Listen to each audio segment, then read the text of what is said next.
The endless wait for the right time. This is not the right place. Lunch counter. Football field. Edmund Pettus Bridge. This is not the right time. 1955. 1991. 2018. This is not the right way. Marching. Sitting. Kneeling. The simple truth is that for you The right time. is never.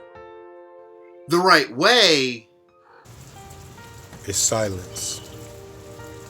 And the right place. Is far away from you.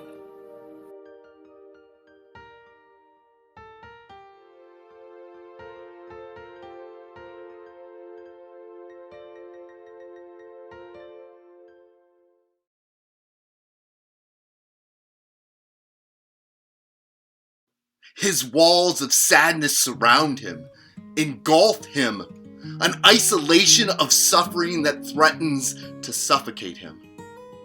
I have tried, carefully chiseling in every corner, every crevice. I have swung a sledgehammer until my muscles were sore. And for a time, I might create an opening, an escape, a way to allow laughter and happiness to shine through the now open cracks in his walls.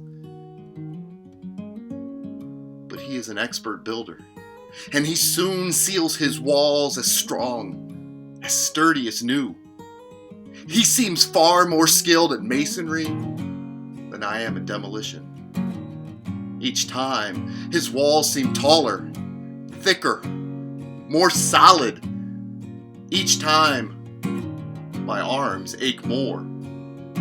But I continue to swing my hammer with whatever strength still remains, though I often can't tell if I'm even making a dent in his walls.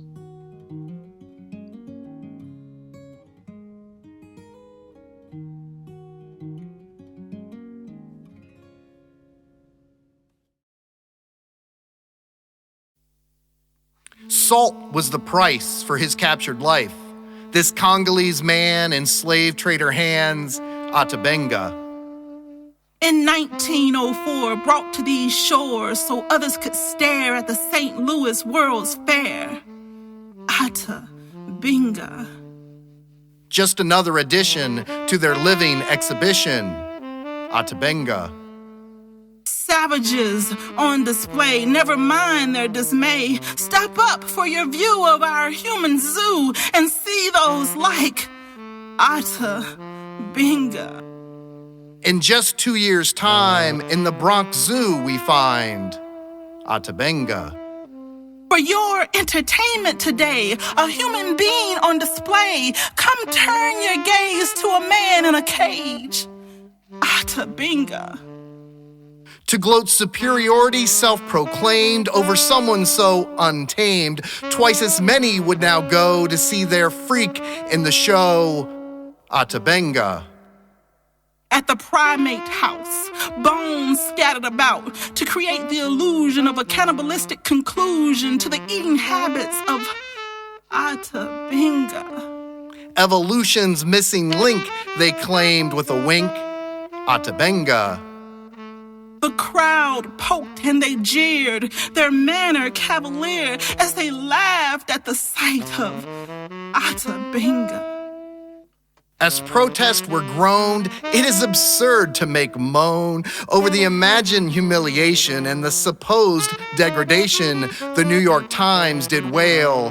Very low in the human scale, they ranked Atabenga. When the zoo's history we impart, this will be our most amusing part.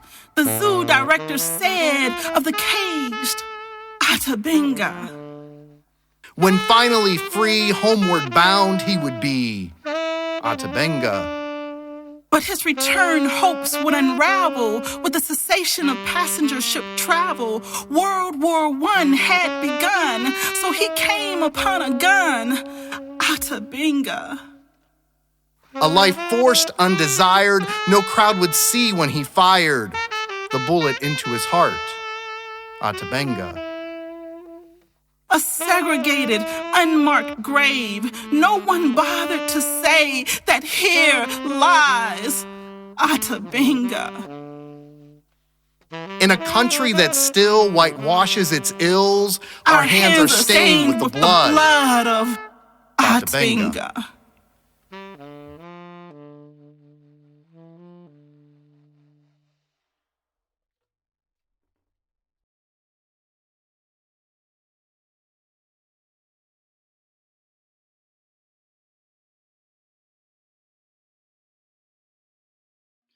Mr. President, a question I'd like to pursue.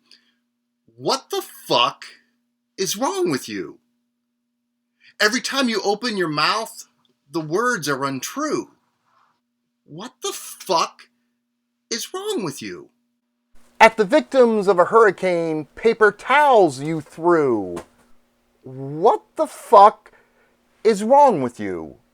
$70,000 for the hairstyle of a cockatoo. What the fuck is wrong with you? 26 sexual allegations you claim all are untrue. What the fuck is wrong with you?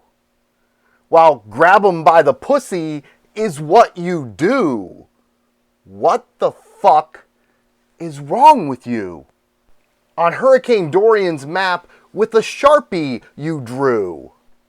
What the fuck is wrong with you? In my great and unmatched wisdom, your mouth did spew. What the fuck is wrong with you? Racial diversity training you try to subdue. What the fuck is wrong with you? You mocked the disabled, so I ask anew. What the fuck is wrong with you? Windmill noise causes cancer. Believe me, it's true. What the fuck is wrong with you? If she wasn't my daughter, we'd probably screw. What the fuck is wrong with you? Liberate Michigan. Let the violence ensue. What the fuck is wrong with you? Rake your forest to keep fires from coming through. What the fuck is wrong with you? Bleach injections will make you feel brand new. What the fuck is wrong with you? Stand by, Proud Boys. Wait for my cue. What the fuck is wrong with you? The only question I have hitherto is, what the fuck is wrong with you? I hope we can scrape from the office the residue of whatever the fuck was wrong with you.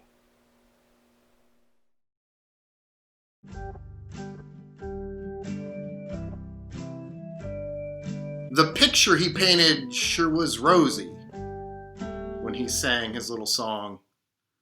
But further examination revealed troubling realities that occurred outside the melodic lines. The crime scene didn't just have traces of blood. It was coated in it. Remains of victims' bones were found scattered about.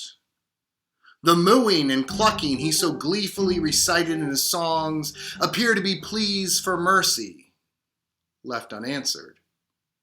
The suspect, MacDonald, freely admitted the repetitive killings. But I loved them, he insisted, while sharpening his blade.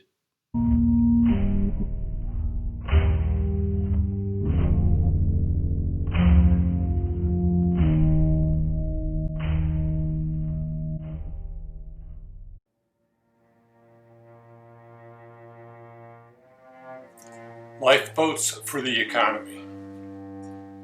The waves appeared deceptively calm when the iceberg hit. The minutes passed and the water poured through the holes in the hull. There was no question the ship had begun its descent into dark waters. As the lifeboats were lowered, the rich were already standing by, alert.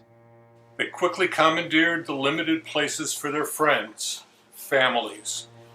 Their stocks and bonds were carefully lowered into the remaining seats.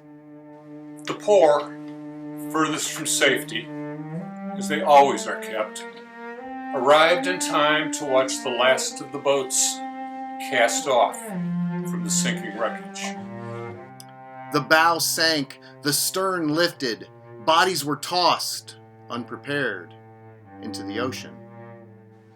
The rich, safe in their lifeboats beside their overflowing riches, watched the bodies of the poor, gasping for breath, trickle down into the depths of the cold water.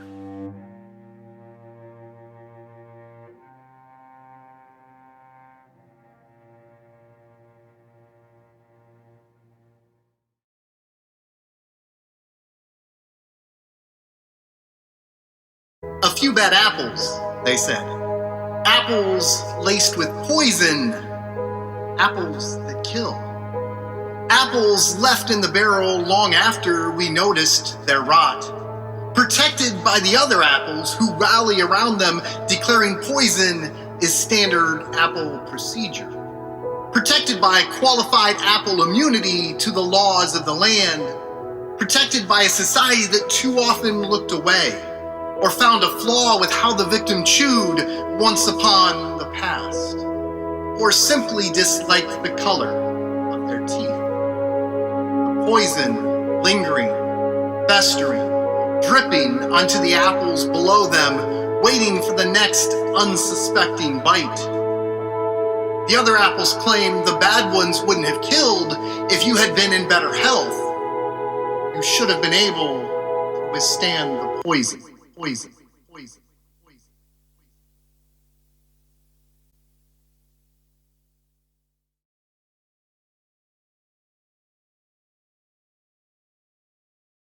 America burst out of our elementary school books with glorious fanfare, fife and drum, flag waving in the air. Looking dapper in a red bow tie, tails and top hat, or dressed for battle, red boots, red gloves, indestructible circular shield. Either way, making sure to highlight those broad stripes and bright stars. Stand, we are told, hand proudly over heart, pledging blind allegiance to the virtuous defender of this land of the free, this home of the brave. The amber waves of grain, the open arms for the tempest-tossed, the country, we are told, God shed his grace upon. Self-proclaimed hero of our own storybook, regurgitated repeatedly into school children's unquestioning ears, grooming good little patriots. But with closer inspection, with the benefit of time, we came to see the blood dripping from the shield, the stolen land beneath our feet. We learned that what we shared with the Indians, despite parading our paper pilgrim hats in the hallway, was smallpox and the bullet end of a rifle. Our captain, America, was trading slaves and sewing white hoods, always in the way of progress, always protecting the patriarchy. Preemptive attacks, misplaced retaliation, oil wars, and arms deals. For-profit prisons, children in cages, the Tempest-Tossed, tossed away. Our claim to be the hero of the story started to conflict with the body count. Liberty and justice for all, but hollow words on a page still waiting to be realized. America, the superhero, revealed to be just another comic book fantasy with continuity flaws.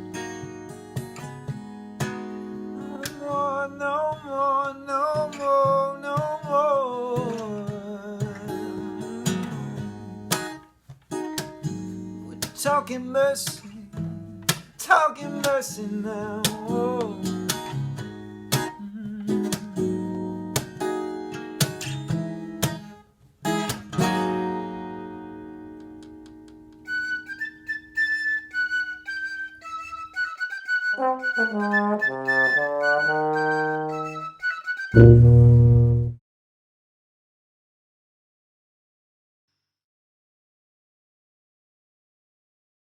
In an article about a voter proposition asking that chickens get cushier lives of still being crammed together, but without cages, a highlighted farmer refers to his place as Chicken Disneyland because of the toys he has started to hang for them to play with. How sweet, how kind it must be. Memories of Disneyland must be flashing through your head, the cool sights, the fun sounds, all the things to enjoy. The way your children got so excited as they stood in line for Big Thunder Mountain, the screams of joy, the hands in the air, oh, the smiles. Until the climax of the ride's end, the magic captured forever for you on film as the ride concludes, decapitating each one. A small price to pay, you remind yourself, for the joy on their faces. You are glad you didn't ruin their day by revealing the ending's final twist. You'd go back, you insist. If only you had more kids to send on the rides.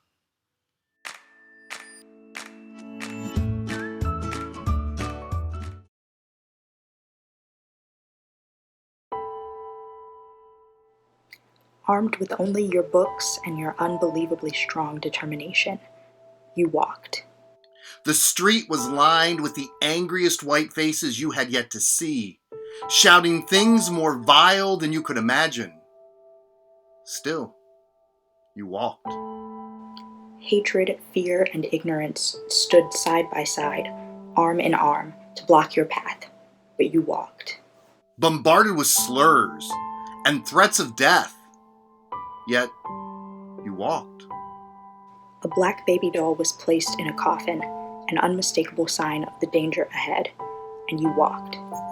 With more courage than I can imagine, facing depths of discrimination I can't even begin to comprehend.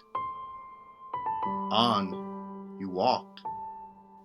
Without a whimper, without a tear. When you were only 6, you walked.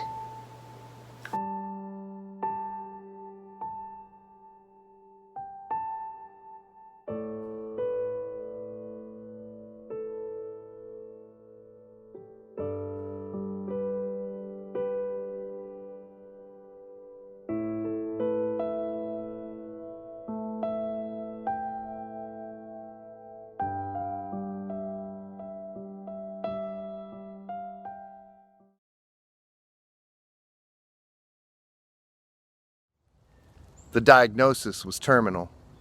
The patient's suffering evident from being battered and neglected through her many years. Continuously harmed by the very ones for whom she had endlessly provided. But her offerings were never sufficient. Greedily, they always demanded more. They took everything she could give, using it momentarily and then discarding it, carelessly, on her floor. The rot piled quicker than she could handle, seeping into her soil, into her water. She lay on her deathbed, the thermometer in her mouth noting the alarming rate with which her temperature continued to rise. As her sickness escalated, calls to her family were made. Many denied she was sick at all. Many wished they could help, but were too busy with their own lives and couldn't be bothered to help ease her pain. Some simply ignored the phone's insistent ringing, unwilling to admit that they cannot live without her, that their children will suffer the consequences of their indifference. But the patient won't fully die. At some point, the invasive parasites that push her relentlessly towards her demise will cease to be. And then, finally, with their weight off her sagging shoulders, she can begin to heal.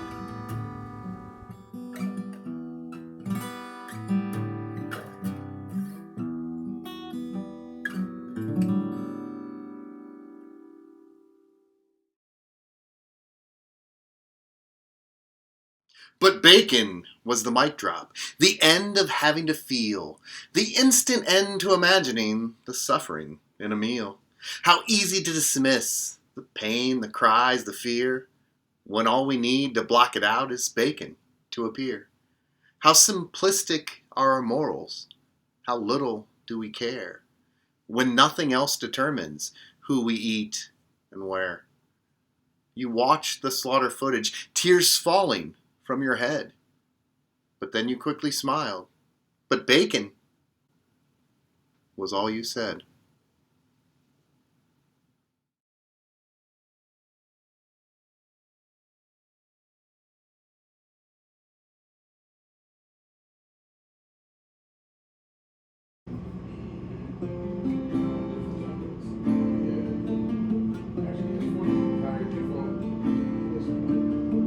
Martin looted nothing, Martin burned nothing, Martin attacked no one. Reads tone-deaf Karen's tone-deaf meme. Why can't you just do that?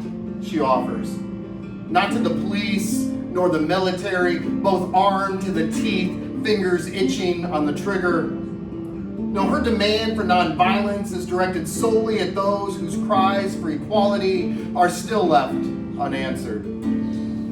Ignoring the vast majority of protesters who are peaceful. Equating a broken store window with violence, like shattered glass somehow matches firing 7 bullets into someone's back. Why can't you respond like Martin did, she wonders. That's an awful lot to ask, considering King's protests were only nonviolent on one side.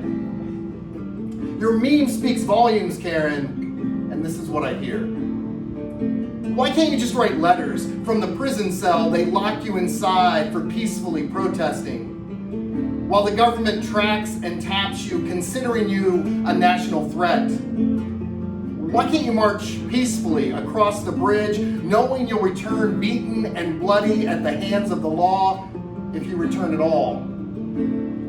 Why don't you offer your brain to the baton, your tender thigh to the sharp daggers of the dog's mouth? Hoping that a camera is rolling, hoping that this time some white American will be watching, and this time they will finally give a shit. That they will finally decide after 55 years, hell, after 400 years, that your life mattered. While we evade and debate the simple recognition of your value, why can't you stand there peacefully waiting? While bullets, rubber, and real fly in your direction from a peaceless officer or from some kid crossing state lines to use your body as target practice. Let me sit back in my comfortable privilege asking you, why can't you just be killed peacefully, like Martin, letting your brilliance drip onto the street, hoping that your blood will be what finally makes us realize that you matter. What does I have to do with us? What does I have to do with us?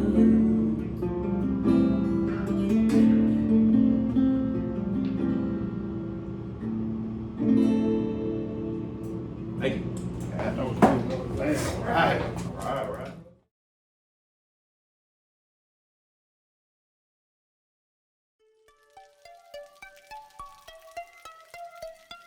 Corpse chompers, flesh munchers, and partakers of carcass cuisine will not hesitate to proudly proclaim, without a hint of irony, their love for the animals upon which they dine. My brain is spinning in circles. I'm confused. No matter how long my eyes stare at the words that form the entry inside Merriam-Webster, I fail to see the inclusion of wishing someone dead. I love and eat grandma is surprisingly not an included sample sentence. I guess you could hope for an update in the next edition. Love, noun, 1 syllable. An intense feeling of deep affection that is easily overlooked when your stomach begins to growl. As in, oh my sweet, adorable poodle, I had such love for you. Until I got hungry and heated the barbecue.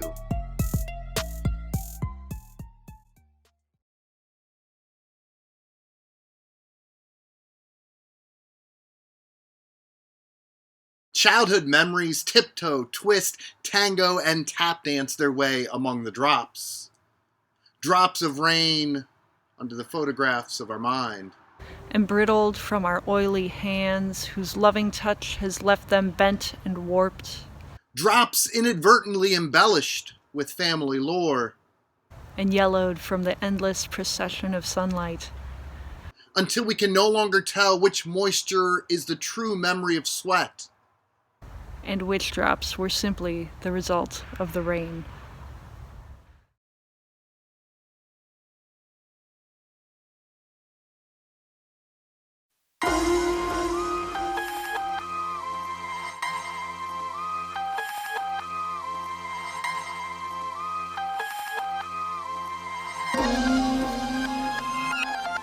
A helpless female, held against her will, penetrated, and now pregnant.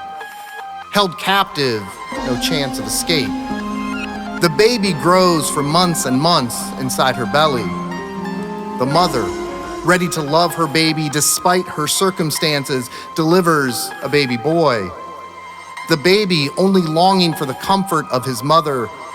The mother only longing to be near her new son. The baby feels himself pulled away further and further until he can no longer see her ever again. The mother, helplessly watching, bellows and bellows for days and days in search of a baby who will never return. The son stands in a dark crate, malnourished, alone. Soon his pale flesh will sit on a plate. His skin, no longer attached, will cover your hands when they get cold. The milk his mother produced to nourish him and help him grow sits in your cup.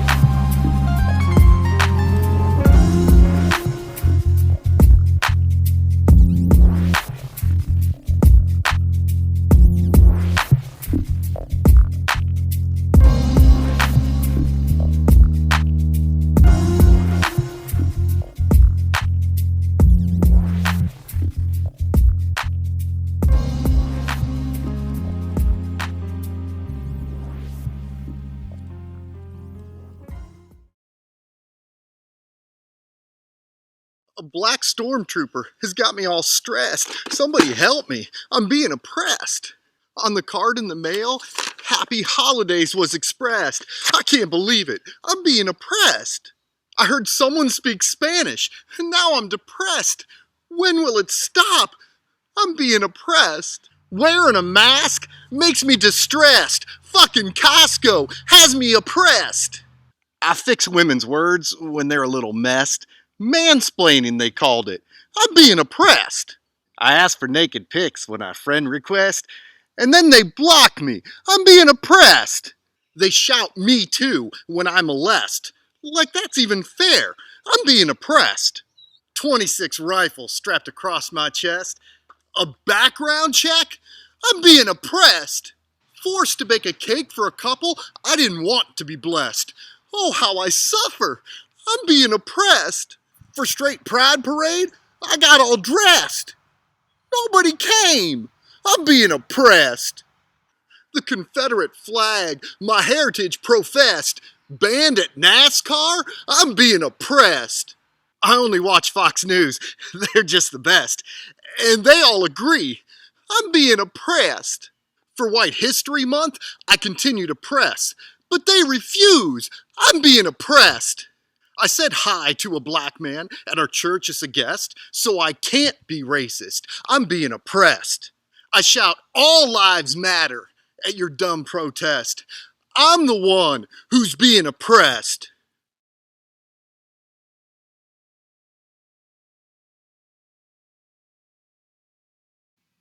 There is no sweetness in your sweetbread. Kindness was not on the menu. Truce restraining order already filed by advertising, designed to keep us in the dark the very way we keep our victims. Happily in compliance, we draw smiles on the faces of those whose milk and babies we stole. So our cartons sell, so our bellies fill, with the delicious taste of self-deception. The laughing cow brand spreadables because having your babies killed is hilarious. Our cruelty now self-certified as humane. The feel-good labels, like your Oscar Mayer, are nothing but baloney. Shepherds pie the way a good shepherd tends their flock as they lead them to slaughter. Pretending we care. Pretending party franks were a party for those slowly simmering. Dogs in a sweater, pigs in a poncho, or cozily snuggled in a blanket, because isn't their death cute? When you dip it in mustard. A side of hush puppies, like we didn't make all the animals hush. Chicken a la king, if the king in question were Louis XVI. Head rolling like theirs onto the ground. Happy family as the animals gather to celebrate their glorious reunion. In brown sauce. Triple delight sounds better than triple murder. Bangers may sound fun, but they are all blood sausages. Any moons over your hammy went dark long ago. Sunny side up, because the side facing down is where the blood drips. Chicken breasts, chicken wings, conveniently missing the S apostrophe so we can deny they had previous ownership. Dropping by the billions to the daggers of our callous disregard. After all, we still pride ourselves in killing the maximum number of birds with the minimum stones.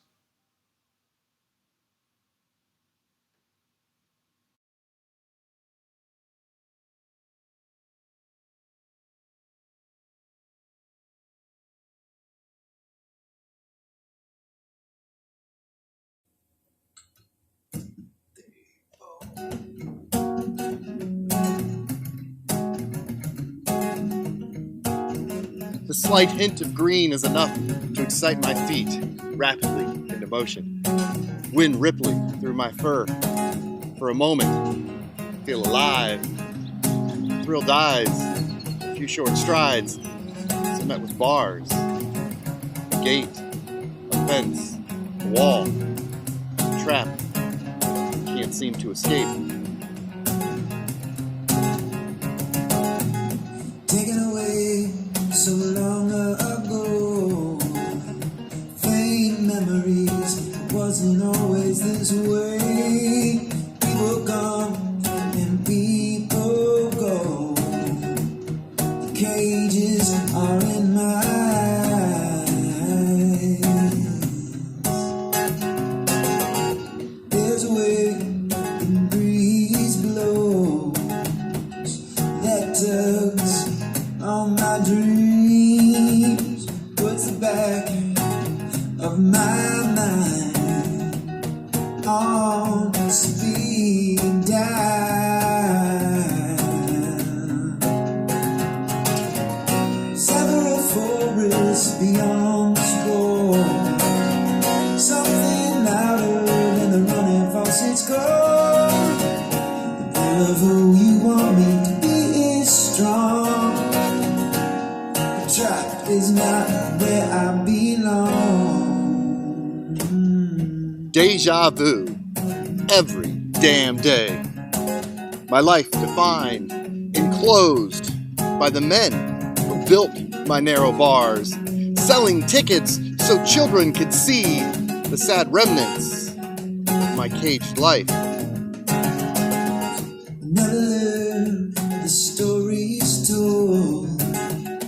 Ancient paths through ancient homes. Huckleberry dances on the rain, but never grows here in the shade.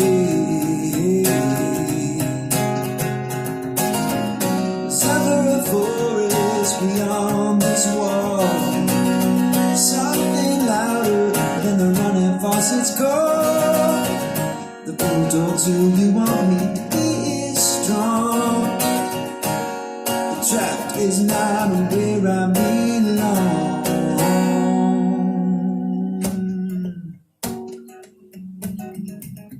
Oh, oh, oh. I pace in desperation, my life reduced to redundant circles, never leading me anywhere. Despite the illusion of comfort, my body knows that trapped is not where I belong. I know ghosts beside my open eyes, free to roam, just not outside.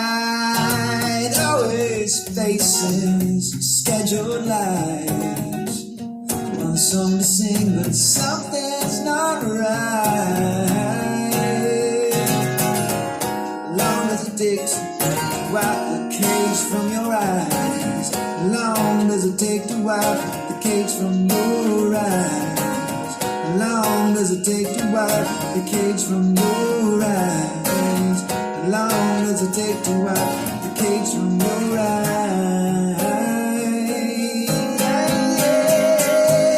Was ever a forest beyond this wall?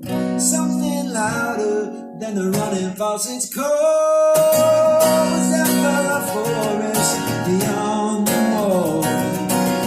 Something louder than the running faucet's call. The bulldogs who you want me to be is strong. The trapped is not where I belong. The trapped is not where I belong. Trapped is not where I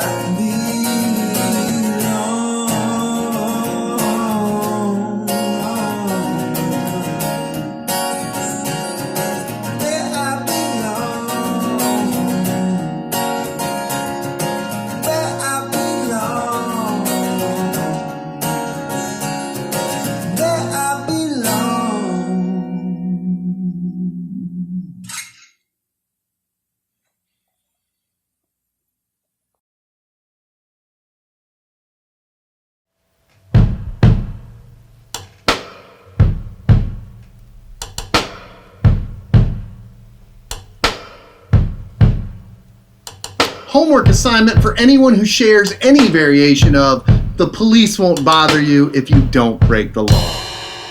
Step 1. Outline each law broken by Elijah McClain. Include subheadings. Step 2. Quote the criminal codes violated by a Tatiana Jefferson. Use footnotes. Step 3. Brainstorm 12 ways Amadou Diallo could have more legally danced between the 41 bullets fired at him. Be prepared to discuss your thoughts in class. Step 4. Write a biography on the 7-year life of Aiyana Jones. Annotate any illegality. Step 5. Summarize the penal code infringements of Tamir Rice. Submit via Google Classroom. Step 6. Create a Venn diagram to show the intersection of the laws broken by John Crawford and Botham Jean. Step 7. Explain in a sonnet how Breonna Taylor could have slept more lawfully. Step 8. List the legal missteps of Philando Castile. Use bullet points. Step 9. Write a 12-page research paper on stop and frisk policies. Single spaced. Step 10. Create a PowerPoint on the history of racial profiling. Cite at least 4 sources. Step 11. Multiple choice. Find the law that calls for immediate street execution. A. Failure to use a turn signal. B. Suspected use of a forged $20 bill. C. Accusations of selling cigarettes without a license. D. A broken taillight. Step 12. Stand in front of the class and recite the First Amendment. Use Google or Wikipedia if necessary. Step 13. Watch at least 10 videos of police turning tear gas and rubber bullets on those exercising their First Amendment rights. Personal reflection, due Monday. Step 14. Write a limerick or a haiku about the racism and privilege you now see reflected in your mirror. Step 15. Repeat until you realize how fucking clueless you sound.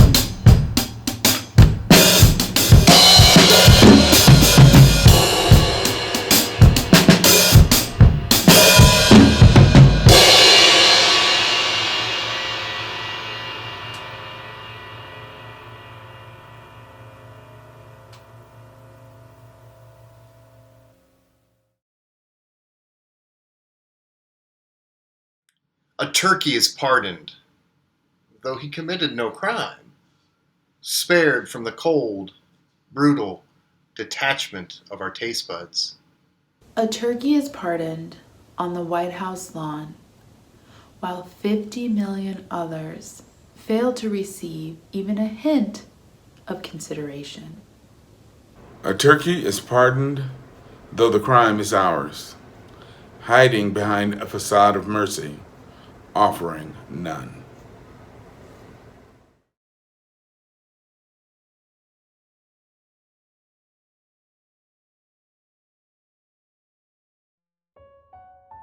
My heart, naive, eager, excited. My heart dancing, singing, soaring. My heart irresistibly tempted by her beauty, her intellect, her charm. My heart, despite the warnings, carelessly leaping. My heart, in its haste, forgetting the parachute. My heart, crashing. My heart shattered on the jagged rocks I pretended would not this time be waiting. My heart, searching for duct tape to piece itself together again. My heart, longing for something to dim the pain.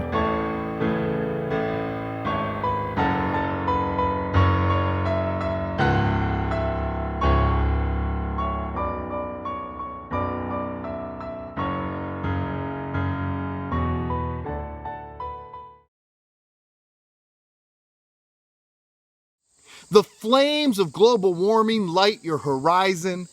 Its storms blow ever more forcefully against your windows, and the water continues to inch toward your doorstep. When you said you'd rather die than give up meat, eggs, dairy, I thought it was just hyperbole at first. I thought science would convince you at first. I thought you'd realize, as study after study revealed livestock's long shadow, that it wasn't just deadly for the livestock.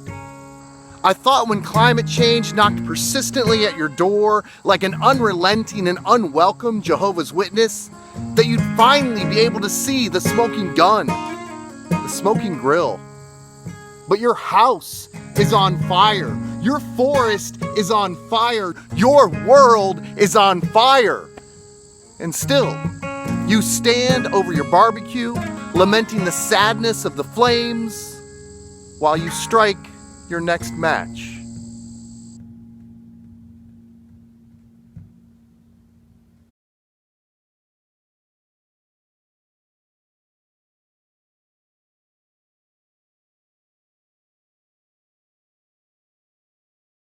Sometimes democracy gets clogged with greed and corruption, lies and obstruction. Sometimes the shit is so massive, so dense, that one flush won't do. Sometimes, in order to get that lingering excrement to flow out of the House and out of the Senate, for that enormous orange-tinged turd that just won't go away, sometimes you need to flush 10, 15 times to force that shit down the drain, hoping we can one day recover from the overpowering stench.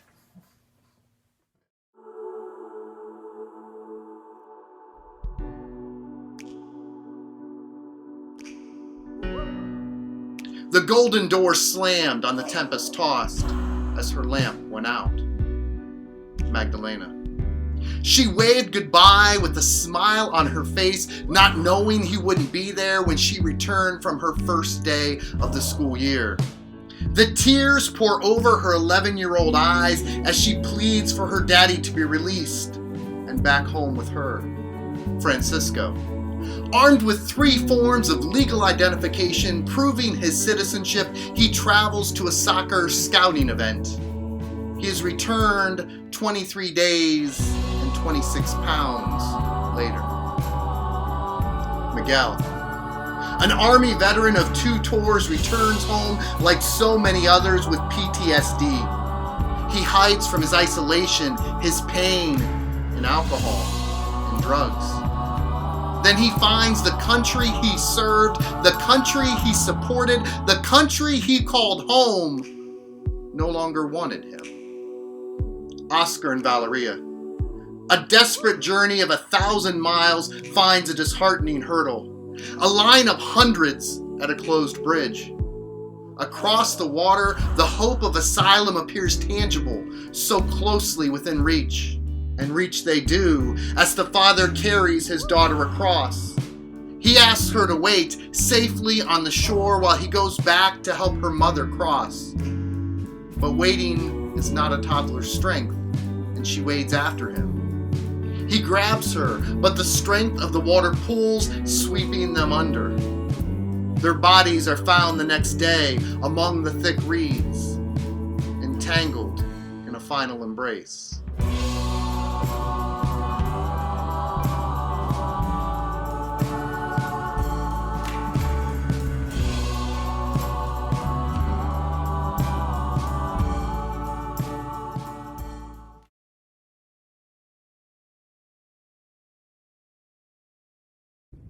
But this time, it's different. This time, it's not about race. Wash, rinse, and repeat.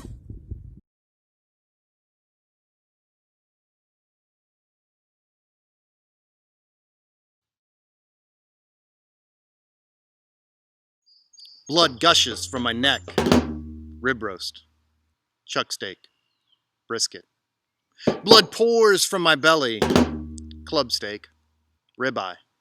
Porterhouse. Blood spills from my ass. Sirloin. Tenderloin. Rump roast.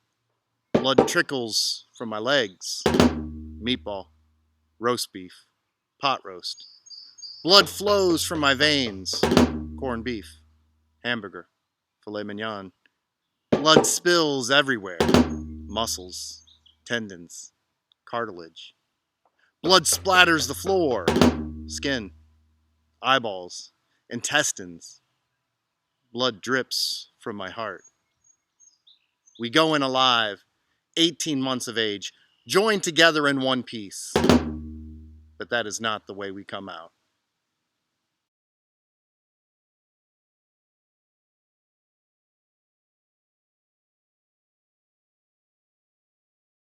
We sit in the Senate, so proud and so male, so straight and so Christian, so old and so pale.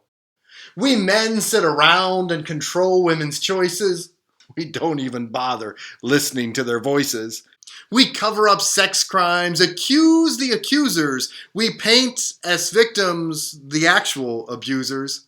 We disbelieve science so our friends can have more yachts and more mansions, but hey, fuck the poor. They never made a substantial campaign contribution. We work for the billionaires, lobbyists, institutions. So they don't vote us out, we keep them too tired to care, too busy to pay attention, too scared of warfare. We gerrymander districts, suppress registrations to minimize dissent from the non-Caucasians. If a senator tries to shatter our well-maintained system, we denounce it in unison, shouting, "Socialism!"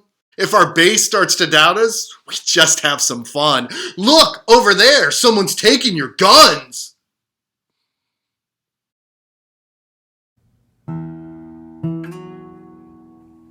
There is blood on the street. Blood now smeared on jogging shoes and a $20 bill.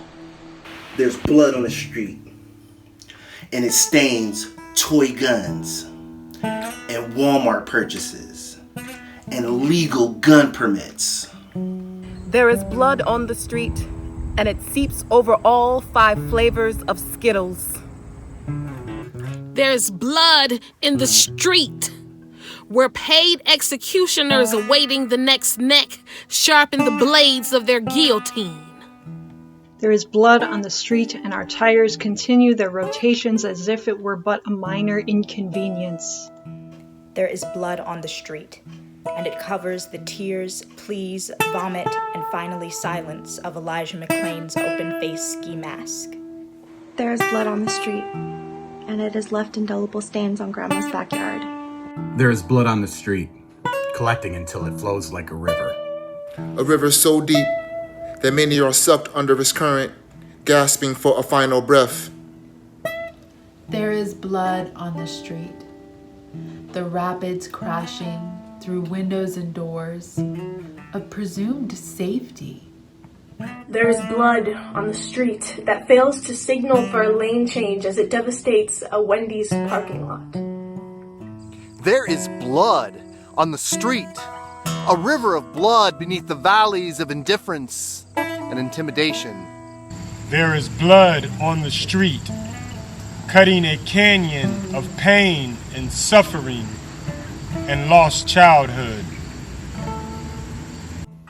There is blood on the street, and the blind eyes rendered useless by sharp lies and defensive pride pretend the right to draw that innocent blood.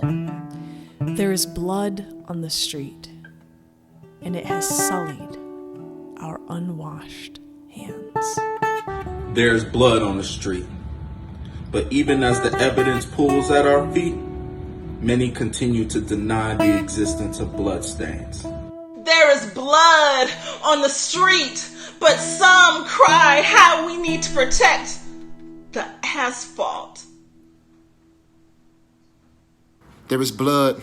There is blood. There is blood On the street. on the street.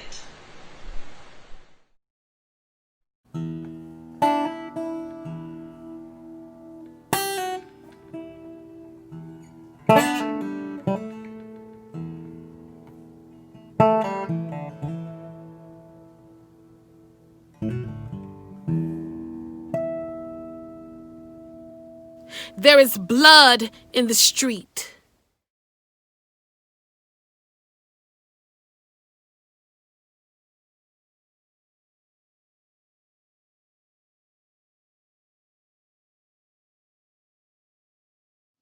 A spectacle of joy for the girls and the boys flinging chickens at the county fair. Watch how chickens fly when a plunger is shoved up their backside, flinging chickens at the county fair. This mailbox delivers with shrieks and with quivers, flinging chickens at the county fair. Enjoy their fright even after their flight. Chase them and cheer as they dash off in fear, flinging chickens at the county fair. Someone else's pain is how we entertain, flinging chickens at the county fair. Let your compassion be blurred as we terrorize birds. It's just good family fun. They're killed when we're done, flinging chickens at the county fair. A perfect example of how little we care when we are willing to fling chickens at the county fair.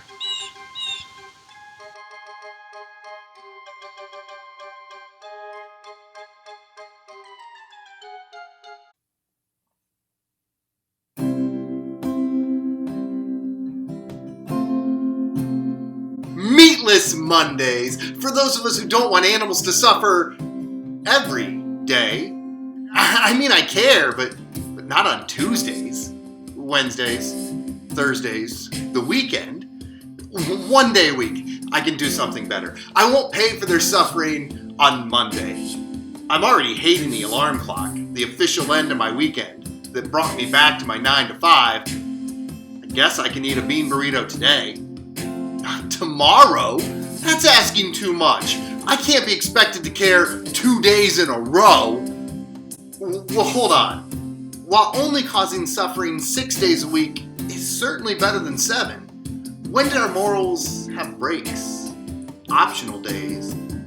If our boss exhibited sexist attitudes, would we encourage him to stop being sexist on Thursdays? Well, since we know not being sexist every day would be too sudden a change for him. Are we against family separation on the weekends? Do we oppose rape on Fridays? Do we shun racism every other Tuesday? Is pedophilia intolerable the first Sunday of the month? If we deem something wrong, how can it be wrong only some of the time? Is convenience a justification for our morals? Do we really only have the willpower for 14.3% follow-through on our values?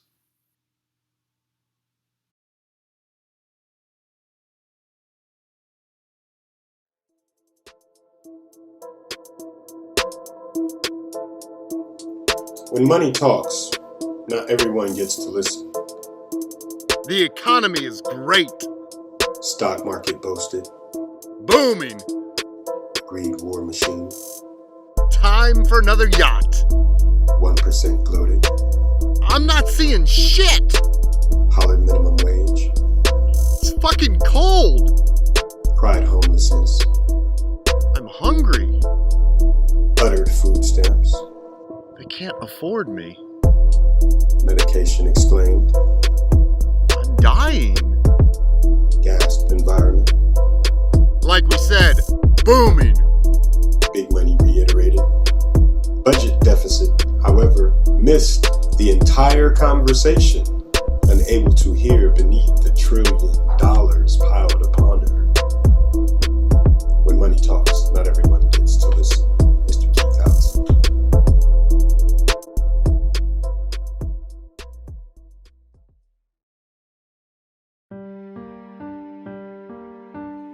April 4th, 1989.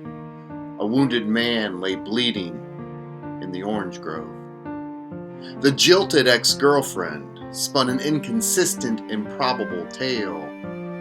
Tangled roots of deception permeated the orange grove. The responding officer's primary suspect, uninvestigated, became the state's star witness as the shadows engulfed the orange grove. Almost an hour passed before her call to the police to a location she misidentified, delaying the arrival of help for a man still conscious who never spoke of an assailant. A second crime was cultivated in the orange grove.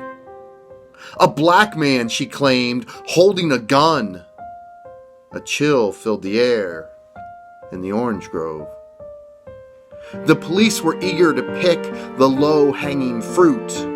A small-time drug dealer recently released from prison, contradicting the physical description of a man she didn't even get a real good look at. The oranges, they thought, all looked the same. Crosley Green's race was referred to 140 times during the trial. It was always darkness, they feared, in the orange grove. Without a shred of physical evidence, the all-white jury convicted. Sentenced to death, strange fruit again to hang from the trees in the orange grove. Chip Flynn died on the scene, Crosley Green to be strapped to the electric chair. 2 lives taken, 2 men left to die in the orange grove. The prosecution's 4 other witnesses, all claiming threats and coercion by the state, recanted their testimony. Justice eroded, truth left to decay in the orange grove. July 20, 2018, the verdict finally overturned, key evidence withheld by the prosecution. Still, Crosley Green sits in prison as the state appeals, trying to make sure he never again sees an orange grove. 30 years in prison, almost 20 on death row, the 31-year-old man now 63. The fruit of youth left to rot in the orange grove.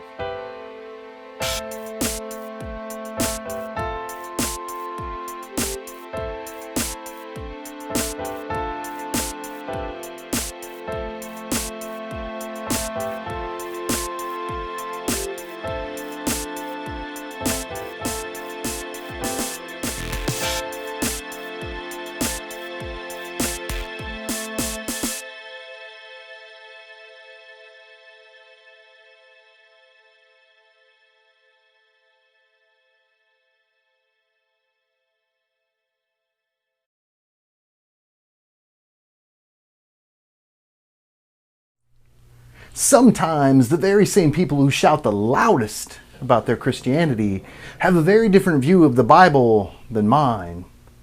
Ignore the sick. My neighbor is not my problem. Wait, I thought the Bible said love. Hate the gays. Strange. I could have sworn it said love. America first. I don't remember Jesus drawing lines nor picking favorites. Build walls. Keep them out. But wasn't there something about whatever you do to the least of these you do to me? Let the poor fend for themselves. Weird. My recollection was love. Kill your enemies before they kill you. Oh, and I was certain it was love. I guess I could grab a Bible, glance back, refresh. It's been a few years. Perhaps my memory is fuzzy. It's fuzzy. Love, love, love, love, love.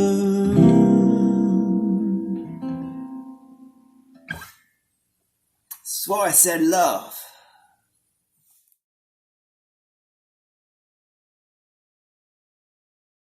Happy cows? Are you fucking nuts? You take our babies, you spill their guts, you drink the food we create for them, and when that shit slows, you make us pregnant again. And you take that baby, and the next one too. Then soon enough, we're not profitable for you. There ain't no retirement in happy cow land. You slit our throats, call it consumer demand. Now that's fucked up. But you don't stop there. You pile on lies to hide the despair. Cows give us milk. Bitch, please, fuck you. It isn't a gift when it's stolen from you. Humanely raised. Well, isn't that sweet? As you cut us apart while we hang from our feet. We need calcium.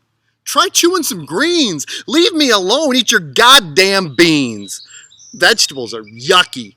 Boo fucking who? So you take my baby, then you eat me too? You do this to us time and again. Then you draw a picture of me with a big old grin?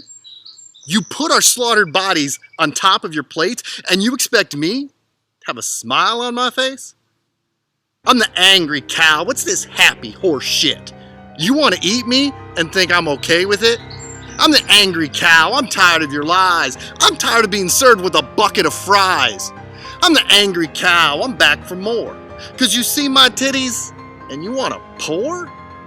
Mammal milk at 38? Damn, your infancy is running late.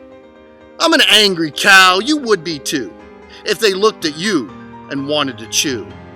Happy cow, you made that shit up to ease your guilt at slicing us up.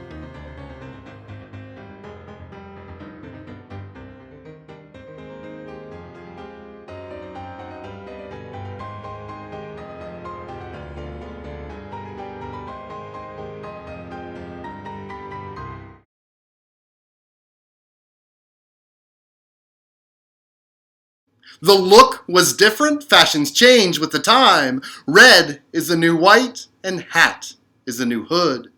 The old gear was cumbersome, now a sleeker design. Red is the new white, and hat is the new hood.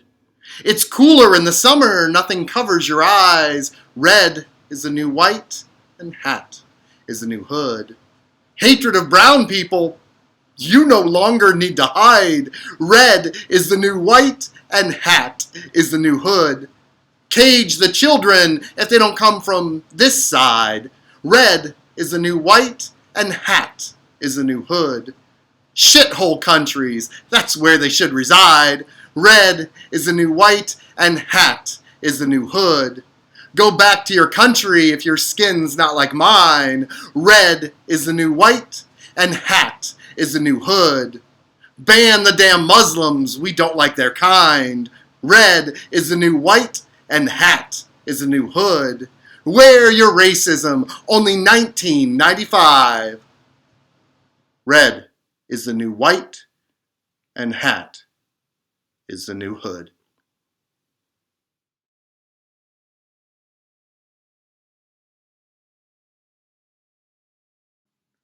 Alternative milks are killing our dairy farms.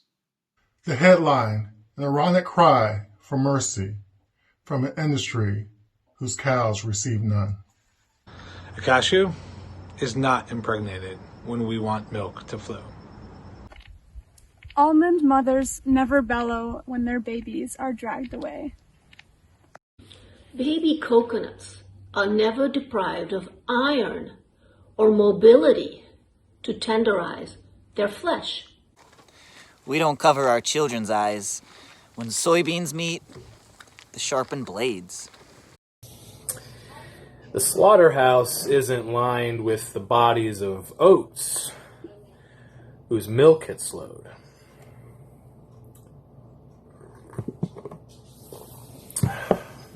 Your dairy farms are dying because we realize the cows don't need to.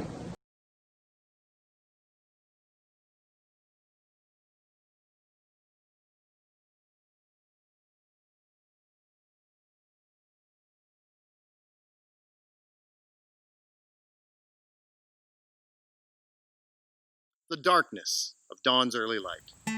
America, land of the free, home of the incarcerated, where we pretend not to notice the contradiction. America, where we cling to the Second Amendment while firing rubber bullets and tear gas at the First. America, where we continue to idolize slave owners and cruel colonizers and yet laugh at the thought that racism might still exist. America, home of the homeless, those cast aside, not worthy of a fucking sandwich. There are too many hungry billionaires to feed, mouse bloody from the carcasses of the former middle class. So we avert our gaze from the poor, the hungry, the sodden souls trapped beneath the heavy boots of society's indifference, leaving their bodies to slowly rot in the street. America, a name encompassing 2 entire continents, yet we still think it belongs solely to us. America, hating our neighbors while cradling our Bibles tightly like the elusive embryos we will cease to care for the moment they make their watery exits from the birth canal. America, where the claim to be the greatest is left conveniently untangled from the messiness of reality.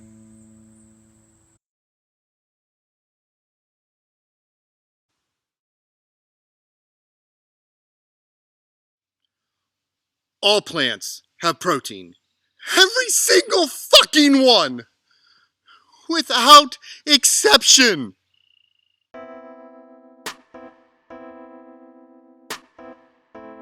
Vegans are weird, or so I've heard. Through overblown infatuations with protein, talks of celestial powers bringing animals into existence for that very reason, man's arrogant claims of superiority. Don't be naive and ignorant, blinded by sentiment. Animals are to eat, they tell me. Let's include a simple computation as we examine this argument. Start with 5,000, the number of mammal species, rounded down for simplicity. Now, mammals aren't alone. We need to add in birds, so that's 10,000 species with feathers, plus 5,000 hairy bastards. Now, math class is just a shady memory in my distant past, but I think I can handle this one. 15,000 animals. Oh wait, we need reptiles. That's 9,000 species there. Shit, I've got to carry a 1? 24,000. I'm done. Fucking fish! 27,000 of them? 7 and 4 is 11 once more, 2 2s with that 1. 54,000. My math teacher would be proud, if only I could remember her name. Amphibians, those weird motherfuckers who can't just pick a home. 7,000 species still to add. 4 and 7, carry the 1. Damn, where's my calculator? Change the 5 to a 6. 61,000. Insects? You've got to be kidding me. Do they even count? 2 million? At least we get those zeros. That's 2,061,000 animal species in the world. And you eat what? 4? Cow, pig, chicken, turkey? Okay, maybe you eat duck, crab, deer, walleye, carp, salmon, trout, tuna, lobster, shrimp, rabbit, lamb? can still count that on my fingers and toes. Perhaps you tried turtle once, alligator or squid. I'll even add in an extra 10 for any I might have missed. Let's round that up to 30. Maybe, just maybe, you've eaten 30 species. 30 out of 2,061,000. I don't need long division to tell me that's not even close to 1%. Wait, you said I was silly. You went on and on about protein. You said God gave you animals to eat. You're slacking. So wash down your double cockroach horse burger with organic llama milk. Dip your blue jay wings in delightful gecko sauce. Serve your orca salad with shaved donkey on the top. Skunk jerky, kangaroo sliders, guinea pig, and spider stew. Animals are for eating, you sentimental fool. Beagles, bats, and beavers, baked or barbecued. Falcons, fleas, flamingos, fresh or fondued. Camels, cats, canaries, and a creamy casserole. Go ahead, tantalize your taste buds.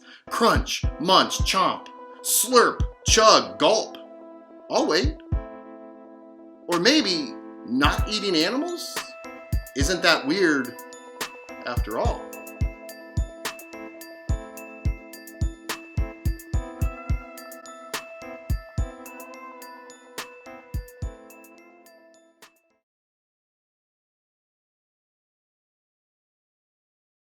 We don't believe you. You're just spewing lies. Boys will be boys. Quit ruining lives. Why were you out late? Were you being a flirt? Did you have any drinks? How short was your skirt? Tramp? Slut? How many guys have you fucked? If you can't close your legs, at least keep your mouth shut. Your memory is fuzzy on the tiny details. Maybe you are the one who drank too many cocktails. You know guys like beer. We're just having fun. When we grab your ass, it's a compliment, hun. Alone with a man? Then you should have expected. You know guys don't like being rejected. Playing hard to get? You're such a tease. When we make demands, you're supposed to appease. You were asking for it. You're just looking for fame. You showed too much skin. You should be ashamed. Why were you alone? Why are you starting rumors? Oh, and why didn't you come forward sooner?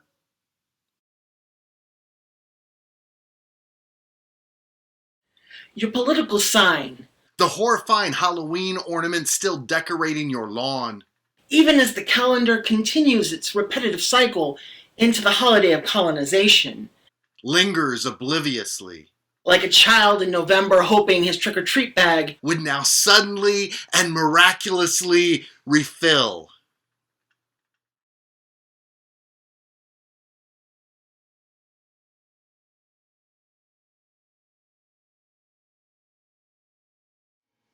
They can be clenched tightly or firmly straightened to strike with force and intimidation against the face of someone feared or someone loved.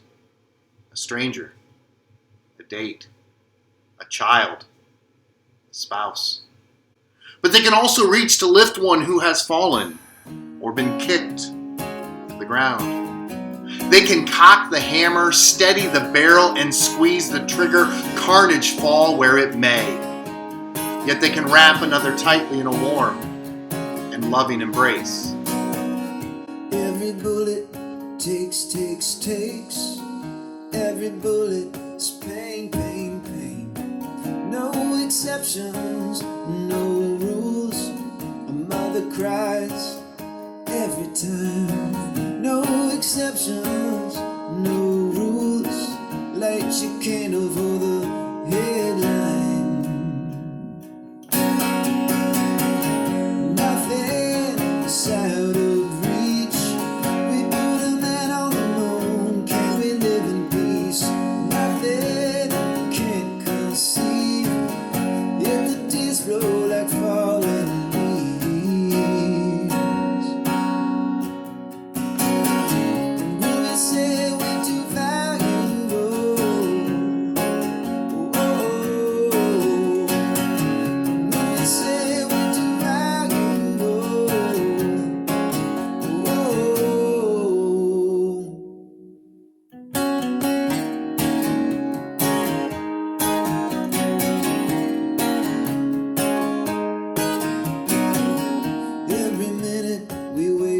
waste, waste. Invest in the grave, grave, grave. No exceptions, how cruel. Our children pay for our sins. No exceptions, one rule. We the people say we're tired of this. Nothing is out of reach. We put a man on the moon. Can we live in peace? Nothing we can't conceive. Yet the tears flow like falling leaves. When will we say we're too valuable? Whoa. When will we say we're too valuable?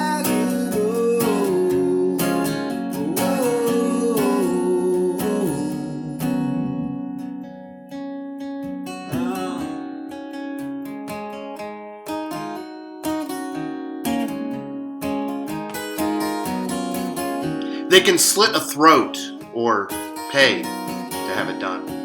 For a bleating, bloody slice on a death-filled dinner plate. Or they can pry or pay to have it done. Beans from their oblong pods. They can hold a beer and a steering wheel at the same time. They can pick a banjo, mold shapes out of clay. They can work the soil, reclaim the earth. They can bring food as an offering to a hungry belly.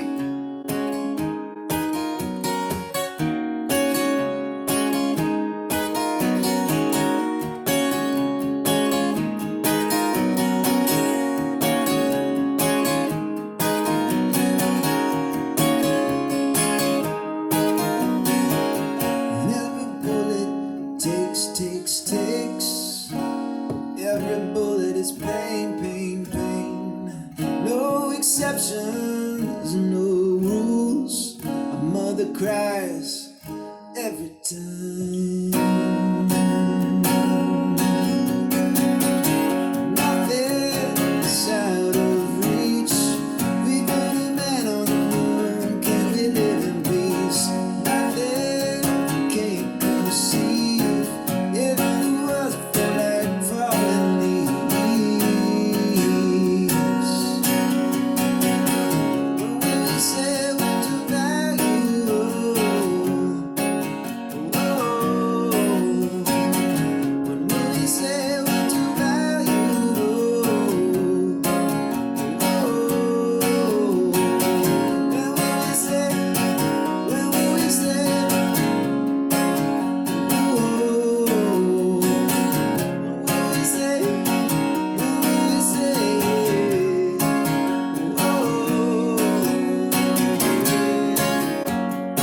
They can click a keyboard or hold a pencil or a protest sign in the fight against injustice.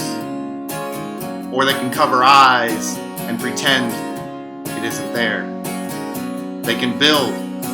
They can tear down. They can bring forth compassion or destruction. If all else fails, they can quietly twiddle their thumbs. There is always a choice how we use our hands.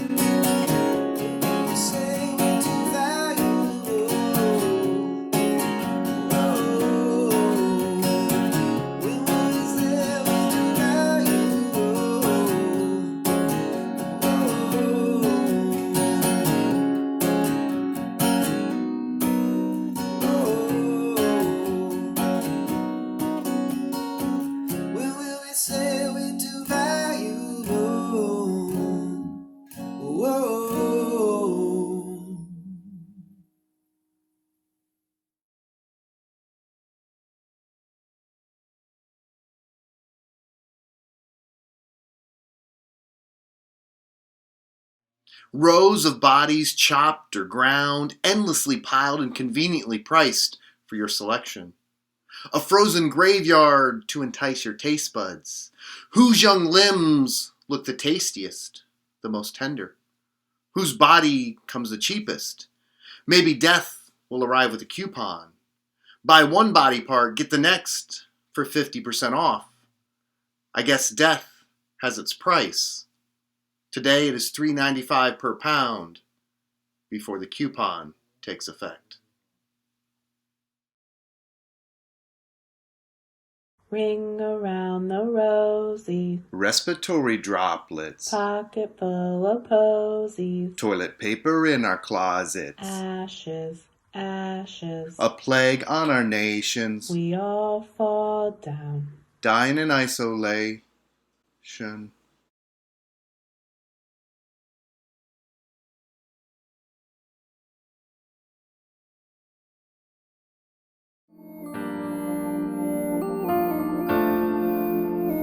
The speed with which the planet's lungs are being intentionally cut and burned makes me wonder how many years my sons have before the planet collapses beneath the heavy, greedy, oblivious shoes of humanity.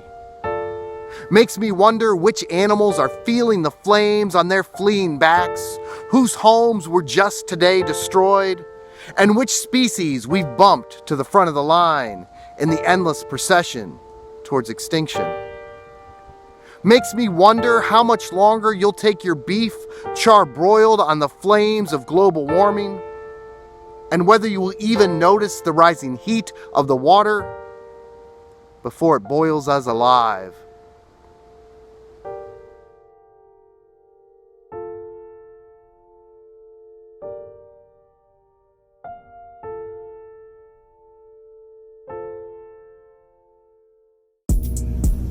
Justice was lost in Central Park. Beaten, coerced into confessions. Confessions that could not match the reality. Justice didn't waste time as the city called for vengeance. She found 5 easy targets upon whom to direct the city's wrath. Oh, justice has a cane, but it is not because she is blind. Her cane has other purposes. With strong, swift blows, justice took a swing at 5 innocent boys.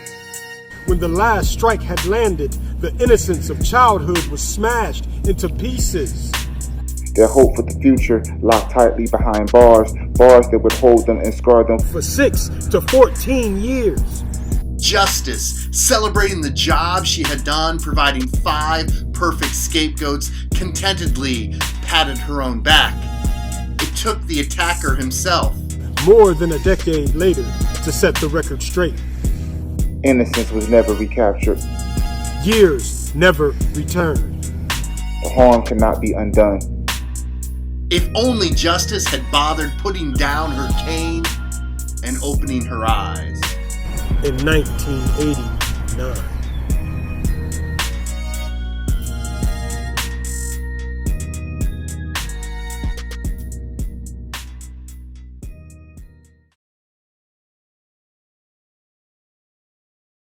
Bacon, burgers, chicken nuggets. You may have bought them from a restaurant or the grocery store, but that is not where they came from. That flesh belonged to a body. That muscle was attached to bone, to nerves, to a head with a brain that knew pain and fear and human betrayal. To a heart that pumped blood. Blood now spilled all over the floor of the slaughterhouse, directly because of that dollar you just handed over to purchase the remains of their now lifeless body. Your denial does not change their reality. Your hope that they lived a happy life before you wished them dead does not offer them comfort. You know taste. They knew suffering. But their suffering is easy to ignore in the checkout line, where their bleeding bodies are nowhere in sight.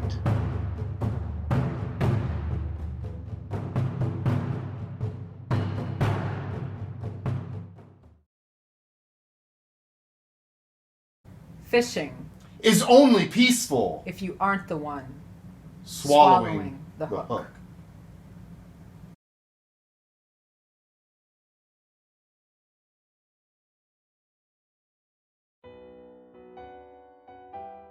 We line the recessed fence, metaphorical lambs being led to what I hope is only metaphorical slaughter. The whispers begin before the captains commence with their long-winded explanation of rules.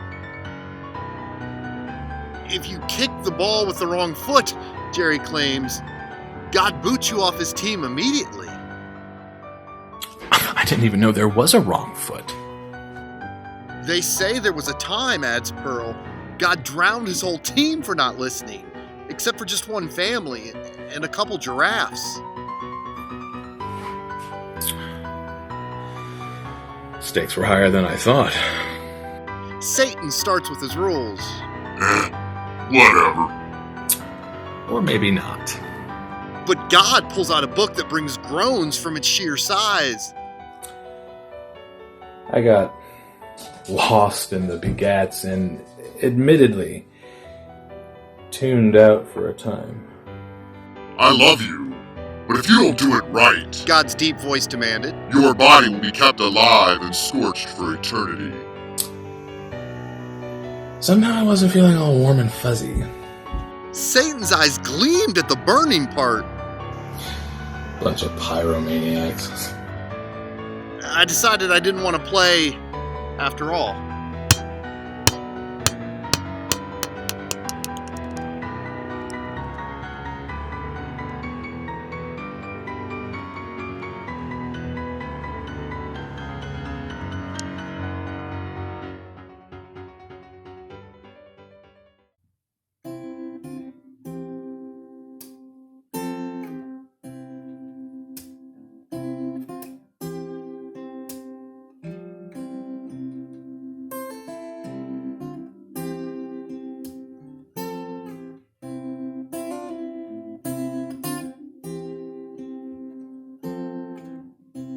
A tradition of thanks centered on death. Oh, the contrast. The absurdity. Take a moment to realize you can't even argue with the indisputable facts that your day of thanks is built on death. From the whitewashed repetitions endlessly recited to school children, proclaiming the kindness of the pilgrims, a relationship of sharing designed to help us ignore an entire trail of tears. To the dead body that literally sits on top your beautifully set Thanksgiving table. 46 million lose their lives each time the calendar bleeds its way to the fourth Thursday in November. Because how could you possibly be thankful without a carcass with bread stuffed in her ass?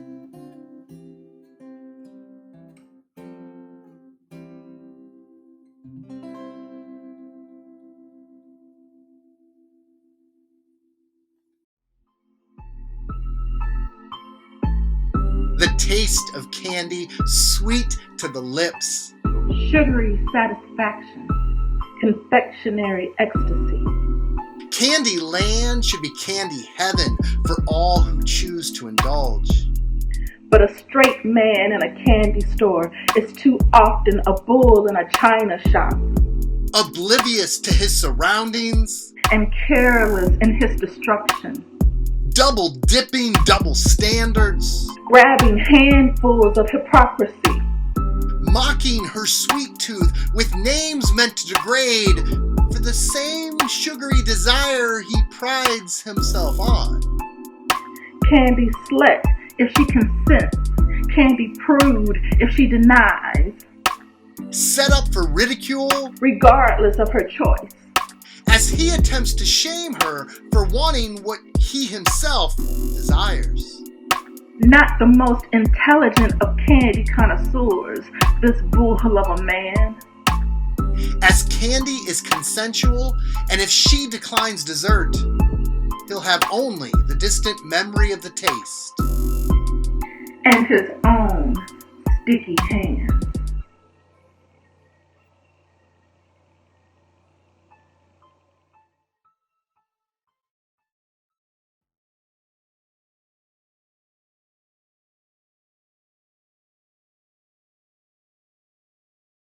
Laying flowers on the tomb of peace. I'm sorry for your fallen sacrifice, and for those left to mourn your permanent absence. I'm sorry for inconvenient oil prices, fading poll numbers, and intentional misinformation. I'm sorry for unprovoked attacks, eyes for preemptive eyes. I'm sorry we made sure your only chance to attend college was to roll the dice on whether you would first enhance or shatter your brain. I'm sorry so many countries decided mothers' cries were acceptable collateral damage.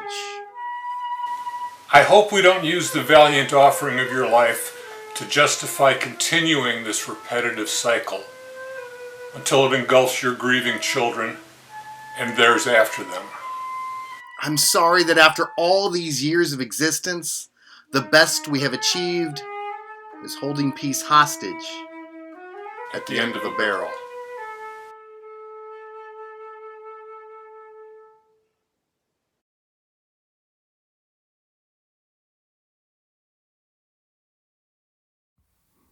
They wanted me to stay inside their box, to color inside their lines.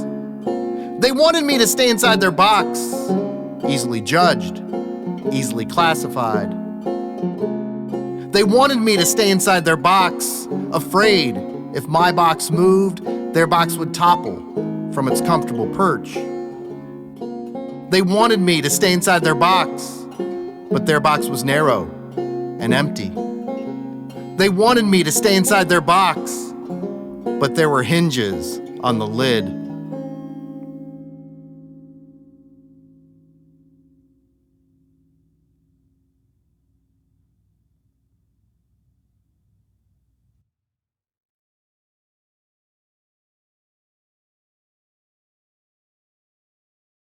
The headline reads, "The internet is freaking out about a dead cow in a supermarket." And to be fair, the cow's entrance to the meat aisle was astonishingly unique. For the simple reason that he, unlike the endless procession of others, entered alive. He wasn't meant to walk into the store on his own. The plans for his death were well underway. Like so many beside him and countless before him, he was packed tightly into a truck. An involuntary passenger with a one-way ticket to a dismal destination, the House of Slaughter. But an overturned truck offered the chance for escape, and off he ran as fast as his hooves would allow, until the strange open doors beckoned him. A respite, perhaps, from the horrors both behind and ahead. But his supposed sanctuary was already filled with the bodies of his bovine brethren, dismantled and displayed in coolers kept frozen to impede their decay. A sudden bullet sent his body to the ground, falling lifeless like the packaged remains surrounding him. The customers, it seems, were upset that they had so vividly witnessed the pools of blood seeping from the broken remnants of someone who, only moments ago, was standing on his own four legs. They preferred not to think of their burgers as dead.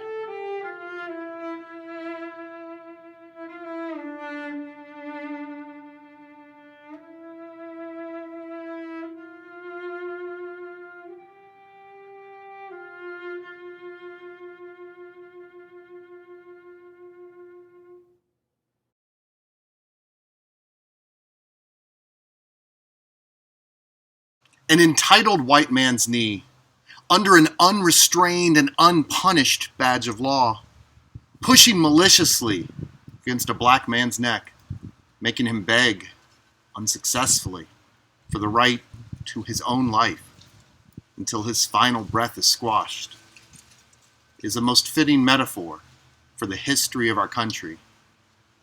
And I wish it were only history. And I wish it were only metaphor.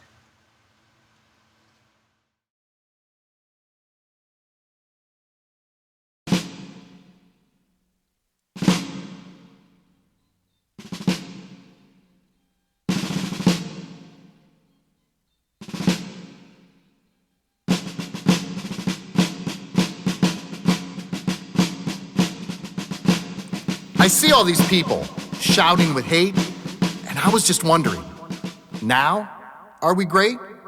We've demonized immigrants, locked children in crates, and I was just wondering, now, are we great? We attacked your rights because you aren't straight, and I was just wondering, now, are we great? We declared a religion we won't tolerate. And I was just wondering, now, are we great? Hate crimes have climbed at an alarming rate. And I was just wondering, now, are we great? We left the Paris Accord disbelieving our fate. And I was just wondering, now, are we great? Too many students keep losing classmates. And I was just wondering, now, are we great? We ignore the homeless, but the rich celebrate. And I was just wondering, now, are we great? We attack the free press and their right to debate. And I was just wondering, now, are we great? Women's rights to their bodies evaporate. And I was just wondering, now, are we great? We consider protesters enemies of the state, turning weapons on those who demonstrate, using tear gas to ensure equality cannot fumigate. And I was just wondering, now, are we great? Not just great, but great again. And that has me wondering, when? The time of tribal extinction, or when we shackled our slaves? When women couldn't vote? Oh, those were the days. When we hid in our closets from genuine fear, when we were locked in prison for just being queer. When American citizens of Japanese descent were held indefinitely in internment. When we granted rights based on the color of skin. When segregation forever, our governors grinned. When Nazis marched openly out in the street. Something I never thought we'd repeat. Is it greatness now and greatness then that our government kills with a fountain pen? Is this greatness we see as we look all over? I guess greatness is in the eye of the beholder.